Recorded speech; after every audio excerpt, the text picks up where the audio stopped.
example, with the beach, we're looking at probably 50% of the sand that was on the beach before the storm was lost. People that have been active in sport and had repeated cases of concussions are prone to develop neurological problems over time. And what has been shown is that this seems to coincide with the accumulation of protein aggregates in their brains. You know, girls might have a different input than guys might have. We act differently sometimes, and I think the club realizes the diversity of it.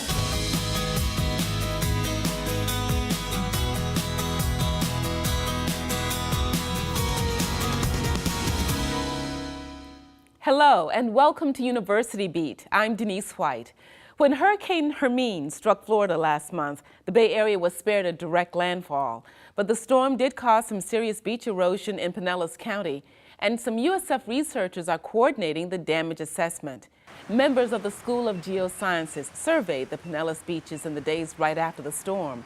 By comparing that data with a survey taken just 2 weeks earlier, they found that more than 600,000 cubic yards of sand were lost. Hardest hit were the beaches from Indian Rocks to Clearwater. For example, with the beach, we're looking at probably 50% of the sand that was on the beach before the storm was lost. And the dune got moved back anywhere between 10 and 30 feet. The survey included both the beach and the sand in the water just off the beach. So what we're finding that's different is we're finding the sandbars being pushed farther offshore than it usually is, because normally it's pretty close to shore, but whenever a big storm event comes by, the bar tends to migrate farther off. Pinellas County has applied for state and federal funding to help pay for beach renourishment. Well, for a minute there, almost literally, it looked like the Bulls football team might pull off the upset over Florida State. In their nationally televised game on September 24th, USF jumped out to a very quick lead when Quentin Flowers hit Rodney Adams with an 84-yard touchdown pass on the first play from scrimmage. Rodney Adams, touchdown! But then the Seminoles, on their first play from scrimmage, scored on a 75-yard run. Undaunted, the Bulls came right back with a 9-play, 72-yard scoring drive to take back the lead. But that was about it. Although the Bulls added some points late in the game, FSU took the victory 55-35. In sports like football, boxing, and even soccer, doctors are increasingly concerned about athletes who suffer repeated blows to the head. They say some players seem to recover only to develop later symptoms, usually seen in much older Alzheimer's patients. Some USF researchers are studying structures in the brain that are linked to both groups. Hedel Gandhi reports.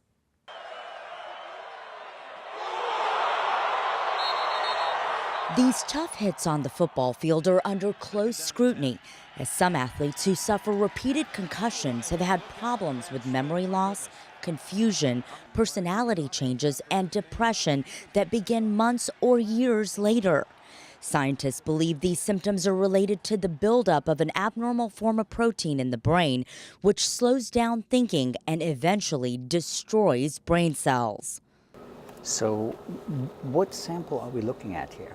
A physics lab may seem an unlikely place for cutting-edge biomedical research, but that is exactly what is happening in this USF laboratory. Here, scientists are studying the structure of proteins in eggs that are similar to the ones found in the human body.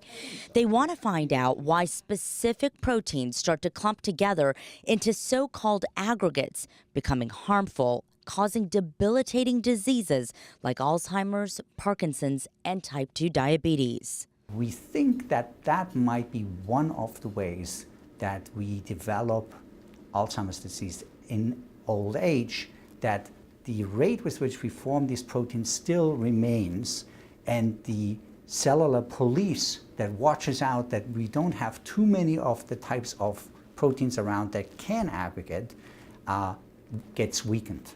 So the proteins still keep on coming, but the police that takes them out of commission is weakened.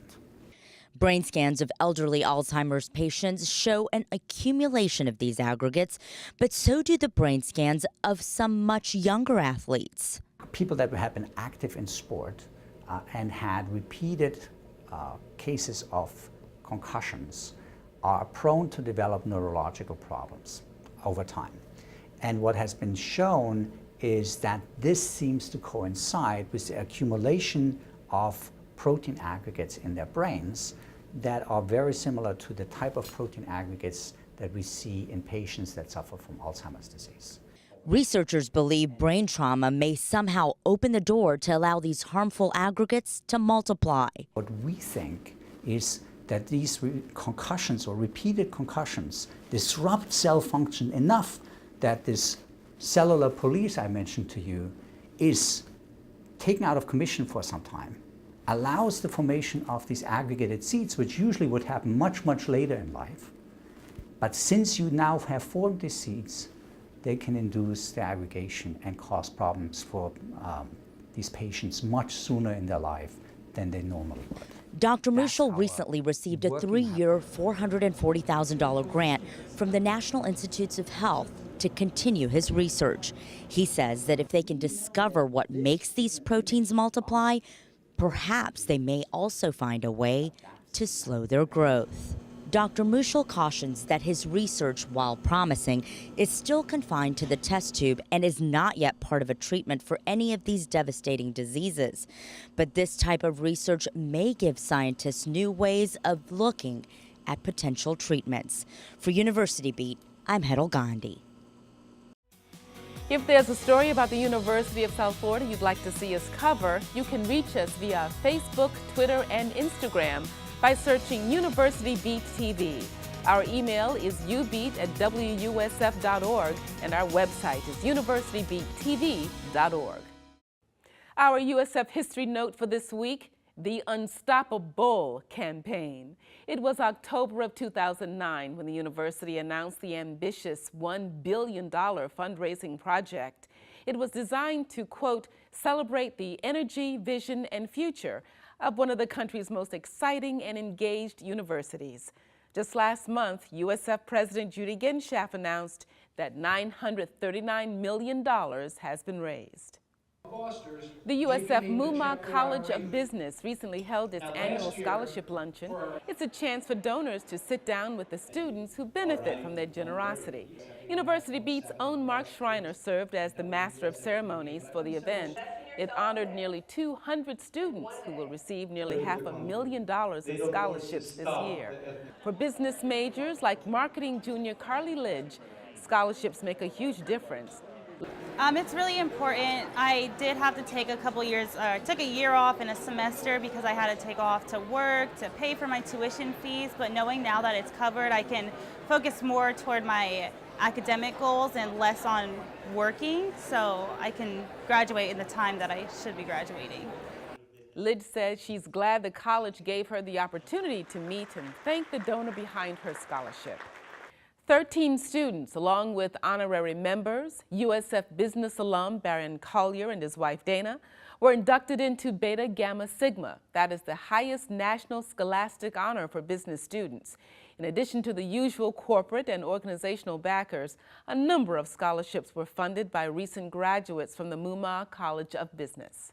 Dr. Moez Limayem is the Dean of the Muma College of Business, and he joins us now. Dr. Limayem, thank you for coming to University Beat. Thank you for having me. On the college's website, you say you want to do more than simply disseminate information. What do you mean by that? Absolutely. What we are interested in at the Muma College of Business is not only give our students the best possible business education, but also equip them with all the soft career skills that go beyond the classroom. So, for example, we work a lot on their public speaking, communication skills, networking, sales skills, negotiation skills, even elevator pitch and improv training. And our vision is very simple, is we want every student admitted to the Muma College of Business to have a job at graduation or very shortly after. And certainly you're getting a lot of help because of that huge $25 million donation from the Mumas. Talk about how that has helped you in your efforts. Absolutely. One of the main reasons why the wonderful friends of USF, Les and Pam Muma, decide to invest in a very transformational way in the College of Business is the vision. the compelling vision is the emphasis on student success. They believe, like us, that students deserve a vibrant College of Business that will give them the best training, but also prepares them for a job, a meaningful job in the area we train them in, so that they will have a great job with a competitive salary at graduation. And this is our vision. And of course, a transformational gift of $25 million make that vision come to reality. And we put in place several initiatives that are now making a huge difference in changing the lives of our students. People often think of the Wharton School of Business or Penn or Harvard as being among the top business schools, but USF is getting more national recognition, correct? Absolutely, we're really getting there.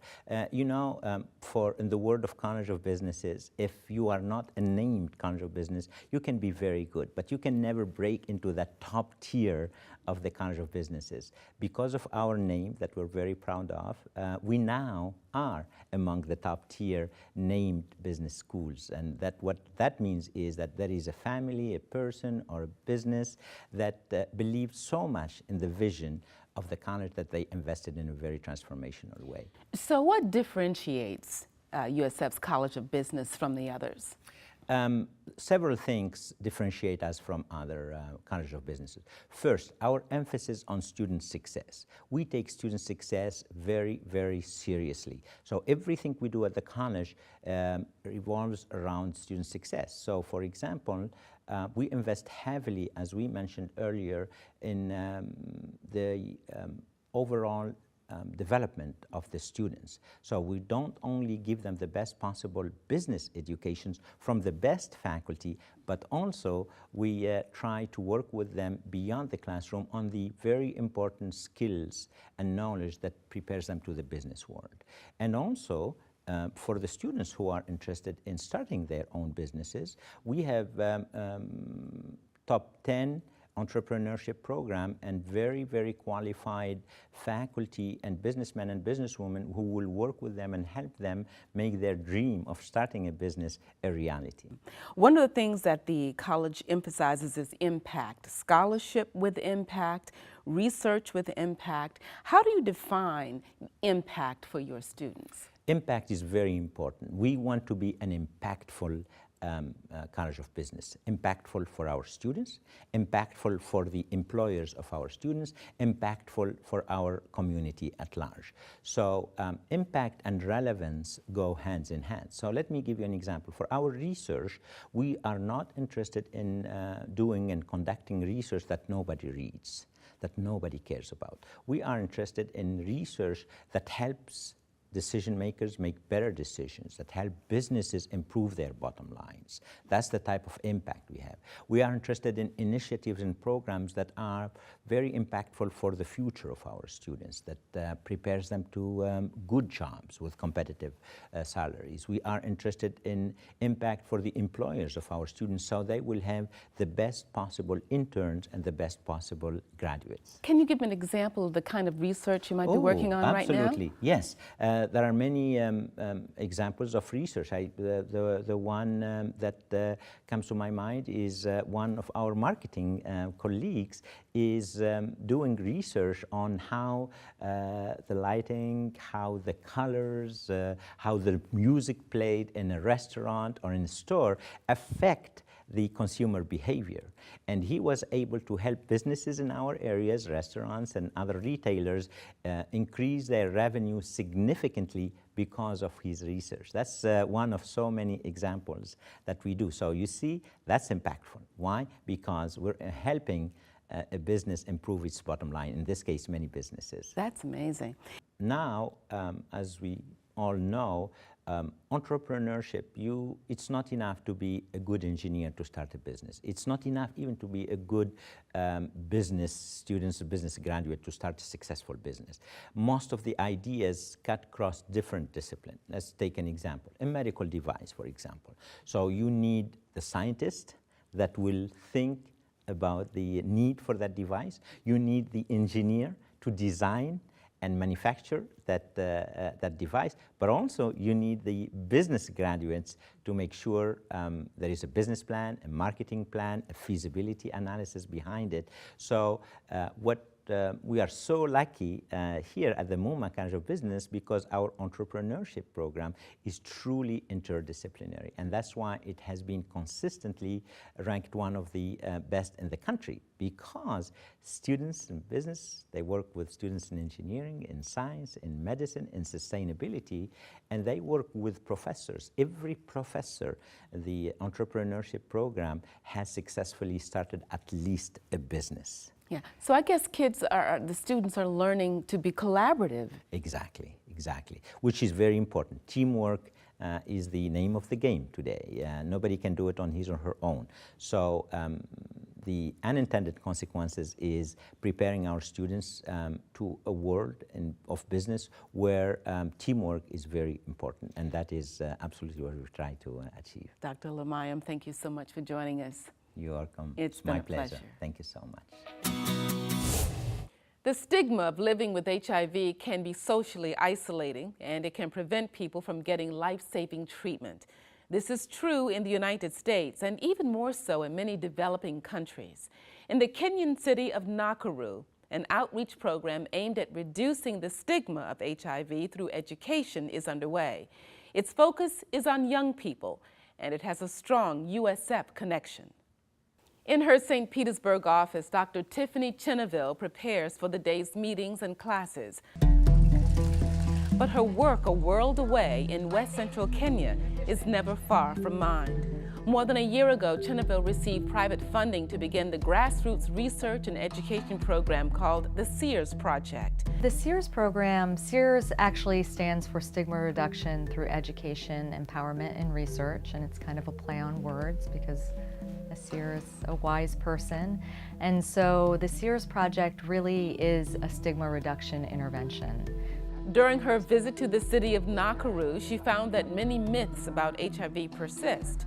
They were preventing people from both learning their HIV status and from getting needed treatment, even when it's available.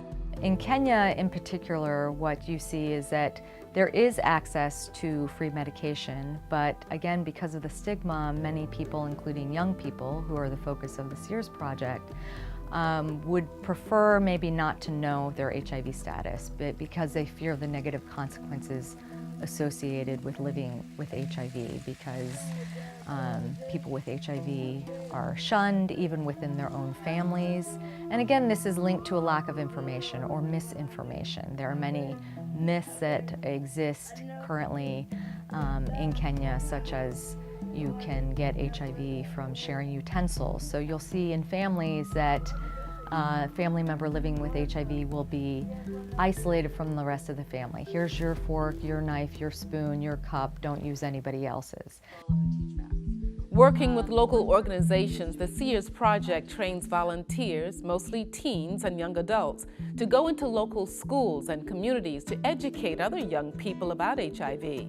Last summer, Chineville trained about 30 volunteers, some HIV positive, to do the outreach work. Especially when you're working with young people, they are more likely to receive messages well from other young people. For them to see a young person with HIV talking to them, they might go, I'm not alone. And so it helps to start normalizing HIV. There are many people who can come up and join together in hand to reduce stigma, but we need support. We need to support each other. They need our help, and they need people who are close to them so that they will not feel lonely. They will see that at least they have sisters and brothers who can help them and eat together with them, share things with them, because we know in our society many people neglect those people with HIV. My team members for this project are so enthusiastic. They could not wait to get started after the program. I've just been so surprised by how productive they've been. They've jumped right in, they've gotten into the community, and they're reporting back to me. And I'm hearing that the schools, for example, the head of schools where they have been going are reporting back that this has been very, very worthwhile. They're inviting the teams to come back in and do more education. So it has been incredibly well received, even more so than I had hoped. While the work continues in Kenya, Dr. Chinaville is planning to mirror the Sears project here. She's already working to bring the outreach program to several Pinellas County schools. The ultimate goal is to create a youth ambassador program to focus on global solutions to HIV. State university officials are again asking the legislature to beef up campus police departments and student counseling services. The University Systems Board of Governors wants $28.5 million. That's $8 million more than it requested this past legislative session, a request that lawmakers turned down. The board says campus police forces and student counseling centers are understaffed, and they have been for more than a year. Under the proposal, USF would receive 25 new counseling positions, more than any other state school. 2, 1. Florida has always played an important part in American space exploration, from the first Mercury launches almost 60 years ago through the Apollo missions to the moon and the Space Shuttle program. With that history, it's probably not a surprise that a number of USF students are interested in rocketry and the science behind it. One group of aspiring explorers took part in a NASA competition earlier this year. University Beat's Mark Schreiner joined them as they recently launched 2 rockets to get ready for next year's contest. Going in 5, 4, 3, 2, 1. In 2013, a group of aspiring rocket scientists at USF, a mix of engineering, math, and science students, got together to form SOAR, the Society of Aeronautics and Rocketry. They're building the SLS rocket, which will be bigger than the Saturn V. They're getting ready to go to Mars. And I mean, no matter who it is, if you hear Mars or rockets, I mean, everyone gets excited. I know we all do, and this is our passion. Even at a young age, USF SOAR has already found success. The group was one of around 50 college teams invited to compete at the NASA University Student Launch Initiative in Alabama this past April. Since their rocket fell short of its mile-high goal there, students are working hard to achieve that peak altitude in 2017's competition. To do so, they built their own engine that they tested out recently in the 15-foot-long Ballistic 1 rocket. As one of the engine builders, sophomore Brooks Salas had the honor of launching the rocket. Hit that at about 1 second because it takes time for the pressure for the motor to build up, and you'll be about right on. But things didn't go exactly as planned. Going in 5, 4, 3, 2, 1, ignition.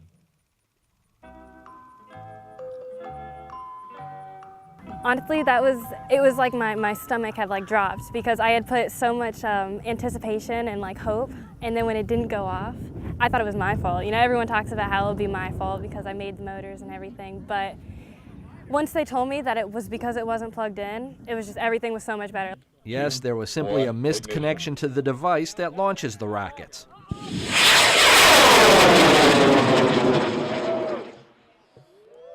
For over a minute, the crowd kept close watch on the sky, waiting for the rocket to reach its apex and then deploy its parachutes before making a safe touchdown in the nearby pasture.